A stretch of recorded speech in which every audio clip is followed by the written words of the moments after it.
आज मैं आपको मेरे मित्र के साथ घटी एक सच्ची घटना पेश करने जा रहा हूँ। मेरे मित्र का नाम वसीम है और हम बचपन से ही बहुत अच्छे दोस्त हैं और हमारी हर एक बात एक दूसरे से शेयर करते हैं। हम जब कॉलेज में आए थे तब उसकी सगाई हो गई थी। वो उसकी मंगेतर से, जिसका नाम रेशमा था, से बहुत प्यार करता था और वो दोनों रात भर मोबाइल पर बातें करते रहते हैं। एक दिन की बात है, उसने मुझे बताया कि वो उसकी मंगेतर से रात को बात कर रहा था।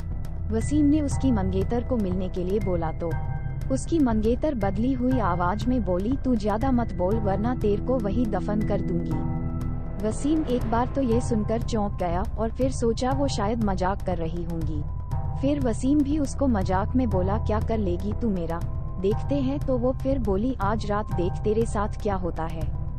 ये कहकर उसने मोबाइल रख दिया। अगली सुबह जब वसीम मुझसे मिला तो वो अपनी आप बीती बताने लगा। उसने मुझे रात को फोन वाली बात बताई और उस रात उसके साथ जो हुआ वो बताया। उसने बताया कि रात को 2-3 बजे के आसपास अचानक उसकी नींद खुली और उसके सामने एक सफेद लंबी दाढ़ी वाला आदमी बैठा था। वो बोलने लगा, ले आ गया मैं, अब देख तेरे साथ क्या होता है। उसने वसीम के गले को पकड़ लिया। ऊपर मेरी सांसें रुक गई।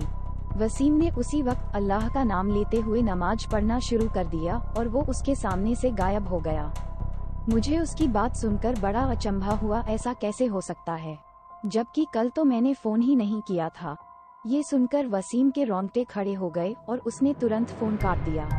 उसी वक्त वसीम ने मुझे फोन किया कि उसकी मंगेतर की तबीयत खराब है और कल उसके घर पर चलना है। अगले दिन हम दोनों तैयार होकर वसीम की मंगेतर के घर गए। वहाँ हमने दरवाजा खटखटाया तो उसकी मंगेतर सामने खड़ी थी और बदली हुई आदमी की आवाज में बोली, तू फिर आ गया ना, तूने अगर अंदर कदम रखा तो यहीं पर तेरा जनाजा निकाल दूंगा। वसीम बोला कि ये क्या बोल रही है तू। वसीम आगे था और जैसे ही उसने घर में कदम रखा उसकी मंगेतर ने दीवार पर टंगी तस्वीर उतारकर वसीम के सर पर दे मारी। उसके सर से खून बहने लग गया। वसीम के ससुर और सालों ने उसकी मंगेतर को पकड़कर बिठाया। फिर उसके सालों ने वसीम के सर पर पट्टी बांधी। रेशमा के दादाजी ने बताया कि रेशमा को जिन का साया लग गया है।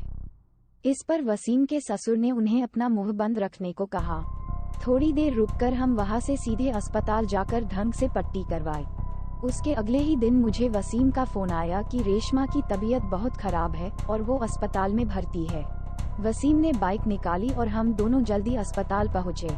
वहां पर पहुंचते ही हमने डॉक्टर से रेशमा की हालत पूछी तो उसने बताया कि उसकी हालत बहुत नाजुक है, कोई असली बीमारी का पता नहीं चल पा रहा है और उसके घर वालों को डॉक्टर ने रेशमा को घर ले जाने को कहा। सभी हैरान थे कि ऐसी क्या बीमारी है जिसका इलाज डॉक्टर के पास भी नहीं है। फिर उसके घर वाले रेशमा को घर ले आए। रेशमा ने वसीम को बुलाया और कहा कि मैं अब ज्यादा दिन जिंदा नहीं रह पाऊंगी और तुम किसी अच्छी लड़की से शादी कर लेना। ये सुनकर वसीम की आंखों में आंसू आ गए और बोलने लगा कि मैं तुम्हें मरने नहीं दूंगा। फिर रेशमा के दादाजी ने उसको पास ही के पीर बाबा के पास ले जाने को कहा। हम उसको पीर बाबा के पास ले गए और पीर बाबा ने बताया कि इसको एक बुरे जिन ने जकड़ लिया है, जिसकी वजह से वो इसके शरीर को नुकसान पहुंचा रहा है। अब बहुत देर हो गई है। पीर बाबा ने बताया कि इसका एक ही इलाज है, यहाँ से 80 किलोमीटर दूर एक दरगाह है, वहाँ इसका इलाज हो सकता है। और बाबा ने बताया कि इसके साथ वही इंसान जाएगा जिसे वो सबसे ज्यादा चाहती है।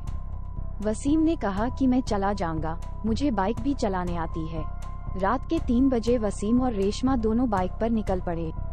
लेकिन आधे घंटे बाद किसी का फोन आया कि वसीम और रेशमा दोनों एक्सीडेंट में मारे गए। ये सुनकर मेरा रो रो कर बुरा हाल हो गया। मेरा सबसे करीबी दोस्त अब इस दुनिया में नहीं रहा।